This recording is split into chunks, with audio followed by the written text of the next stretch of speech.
കറുത്ത കുട്ടികൾ മേഡത്തിന്റെ മുന്നിൽ കല അഭ്യസിക്കാൻ വന്നാൽ അവർക്ക് പരിശീലനം കൊടുക്കില്ല? പരിശീലനം കൊടുക്കും. മോളെ മത്സരത്തിന് പോകണ്ടെന്ന് പറഞ്ഞാൽ ഞാൻ പൊതുവെ അങ്ങനെ ഒരു റിയാക്ഷൻ വീഡിയോ ഇടുന്ന ഒരാളല്ല.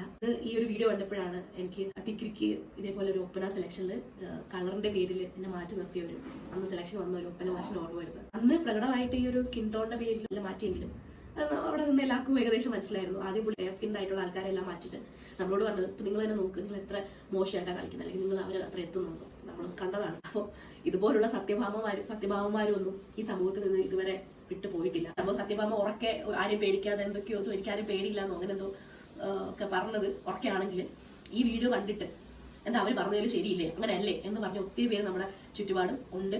ഇനി ഉണ്ടാവുമെന്ന് എനിക്ക് അറിഞ്ഞൂടെ, എന്തായാലും ഉണ്ട്. മനുഷ്യർ ഇപ്പോഴും ഫിസിക്കലായിട്ടുള്ള ലുക്സിലും നിറത്തിലും ഒക്കെയാണ് ആൾക്കാരെ ജഡ്ജ് ചെയ്യുന്നത്. ഉള്ളിന്റെ സൗന്ദര്യം ഇതുവരെ ആയിട്ടും തിരിച്ചറിയുന്ന ആൾക്കാർ ഉണ്ട്, ഇല്ലെന്നല്ല, കുറവാണ്. സോ അതിന് ഏറ്റവും വലിയ എവിഡന്റ് ആയിട്ടുള്ള ഒരു എക്സാമ്പിൾ കാക്ക. അപ്പൊ ഈ കാക്ക എന്ന് പറഞ്ഞിട്ടുള്ള പക്ഷികൾ നമ്മൾ